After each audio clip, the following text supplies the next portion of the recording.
99% of people are not willing to do what it takes to make their dreams come true.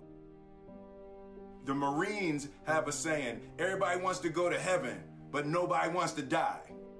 The center of bringing any dream into fruition is self-discipline. You know, something as simple as food and eating. It's not about your body as much as it is about your mind. It's getting command of your mind to be able to choose actions that are in your own best interest.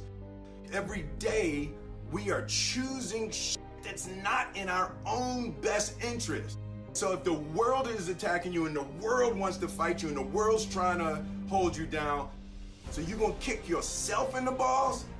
So you're gonna stop yourself from getting what you dream. And I think the word discipline has kind of gotten a bad name. We think about it in terms of punishment.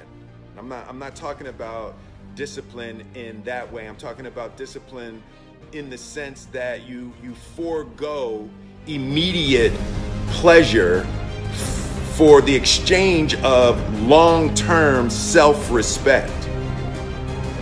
I believe that self-discipline is the definition of self-love.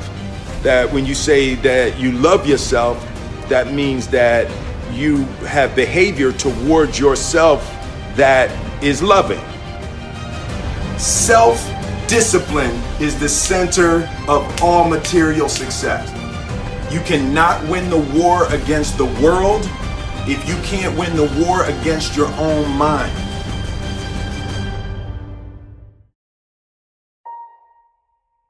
Self-love is when you say to yourself, oh man, look, I know you and that girl got a real connection. I know y'all vibe, but that's your girl's cousin. So I love you too much to let you do that. It's like you say to yourself, hey man, look, I know you want to eat that pizza and it'll be really good, you know, but I can't let you eat that, man, because if you eat that pizza, you're going to feel like shit, you know, and I love you too much to let you eat that. Self-love is, hey, look, I know you got a test on Monday, you know, and I know you really want to go out with your friends. It's Saturday night, you want to go out, but if you fail that test, you're not going to feel good about yourself. You know, I love you too much to let you go out tonight. Self-discipline is self-love. If you want to be happy, you have to love yourself, which means you have to discipline your behavior. The road to sustained happiness is through disciplining your behavior. We tend to base our self-esteem on what other people think. And that's not really self-esteem. Self-esteem is supposed to be how we feel about ourselves. And I was just saying how dangerous it is to allow other people to determine how you're going to feel about you. And the Marines have a saying, everybody wants to go to heaven, but nobody wants to die. You're going to look in a broken mirror and then change your face to try to look good in this defiled, busted, broken mirror. Something as simple as food and eating. Other people's opinions is your body as much as it is about your mind. It's getting command of your mind to be able to choose actions that are in your own best interest.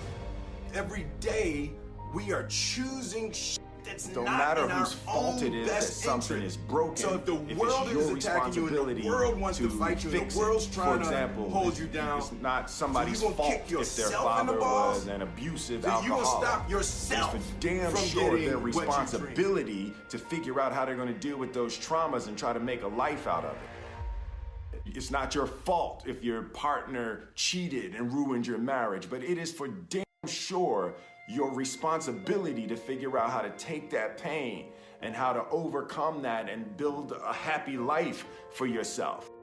Fault and responsibility do not go together. It sucks, but they don't. When something is somebody's fault, We want them to suffer. We want them punished. We want them to pay. And we want it to be their responsibility to fix it. But that's not how it works, especially when it's your heart.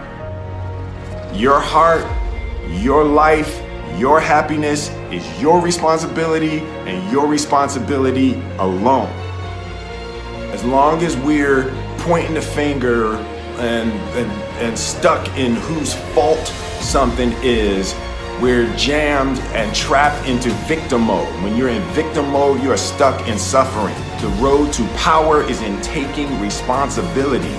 Your heart, your life, your happiness is your responsibility and your responsibility alone. You can make a person smile, you can make a person feel good, you can make a person laugh, but whether or not a person is happy is deeply and totally and utterly out of your control. The prerequisite for spending time with any person is that they nourish and inspire you. They feed your flame. Look at your last 5 text messages. Are those people feeding your flames or dousing your fire? Put your phone down for just a second and look around. Look to the people around you. Are those people throwing logs on your fire or are they pissing on it?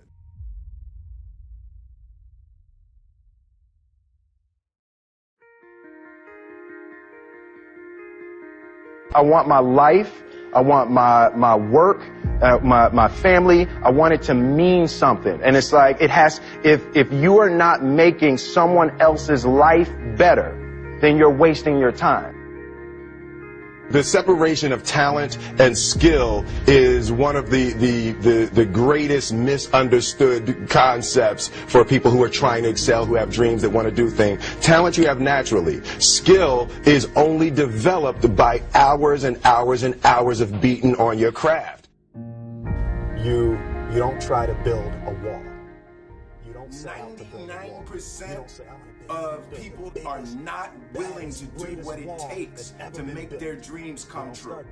You say, the Marines have a saying, everybody wants to go to heaven, but nobody wants to die. The center of bringing any dream into fruition is self-discipline. You know, something as simple as food and eating.